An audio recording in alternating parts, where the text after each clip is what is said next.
ایک دن خلیفہ ہارون الرشید کی بیگم زبیدہ خاتون محل سے باہر دریا کے کنارے سیر کر رہی تھی کہ انہوں نے حضرت بہلول کو دریا پر بیٹھے دیکھا تو پوچھا، بہلول یہاں کیا کر رہے ہو؟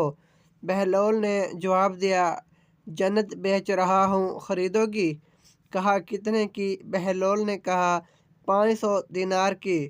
زبیدہ خاتون نے 500 دینار دیے۔ بہلول نے 500 دینار لیے اور انہیں دریا میں ڈال دیے۔ جب زبیدہ خاتون نے یہ دیکھا تو حضرت بہلول سے کہا کہ یہ کیا کر دیا؟ پیسے دریا میں پھینک دیے، نہ تمہارے کام آئے، نہ میرے، نہ کسی اور کے۔ بہلول نے کہا، یہ کاروبار اور سودے کی بات ہے، تم نے جنت خریدی تو رقم میری ہوگی، میں رقم کو جیسے بھی استعمال کروں، میری مرضی۔ زبیدہ خاتون واپس آ گئیں۔ رات کو خواب دیکھا کہ ایک بہت بڑا محل ہے جو انتہائی حسین و جمیل ہے۔ پوچھا یہ کیا ہے؟ جواب آیا، یہ وہ جنت ہے جو تم نے بہلول سے 500 دینار کے بدلے خریدی ہے۔ دوسرے دن زبیدہ نے دیکھا کہ بہلول پھر وہیں بیٹھے ہیں۔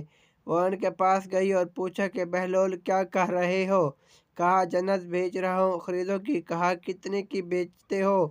کہا 5000 دینار کی۔ کہا بہلول ایک رات میں اتنی مہنگی کر دی گی جنت؟ بہلول نے جواب دیا کہ کل تو نے میری زبان پر یقین کر کے خریدی تو قیمت کم تھی، لیکن آج اپنی آنکھوں سے دیکھ کے آئی ہو تو دیکھ پرکھ کے کیے گئے سودے کی قیمت زیادہ ہوتی ہے۔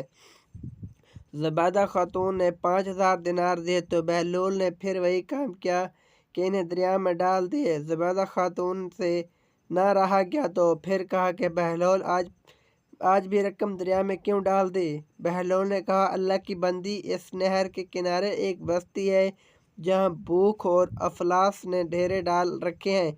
میں یہ رقم پانی میں پھینکتا ہوں تو مچھلیاں وہ رقم نگل لیتی ہیں۔ مچھلیاں پانی کے بہاؤ میں بہہ کے آگے جاتی ہیں تو آگے وہ لوگ مچھلیاں پکڑتے اور انہیں پکانے کے لیے ان کا پیٹ چاک کرتے ہیں تو وہ رقم انہیں مل جاتی ہے جس سے وہ اپنی ضروریات پوری کر لیتے ہیں۔ مخلوق کا بھلا مانگنا سب سے بڑی عبادت ہے۔ کرو مہربانی تم نے اہل زمین پر، خدا مہربان ہوگا عرش بری پر۔ اگر سٹوری اچھی لگی ہو تو چینل کو سبسکرائب کر کے بیل آئیکن کو پریس کر لیں تاکہ ہر نئی آنے والی ویڈیو کا نوٹیفیکیشن بآسانی آپ تک پہنچ سکے۔ شکریہ، اللہ حافظ۔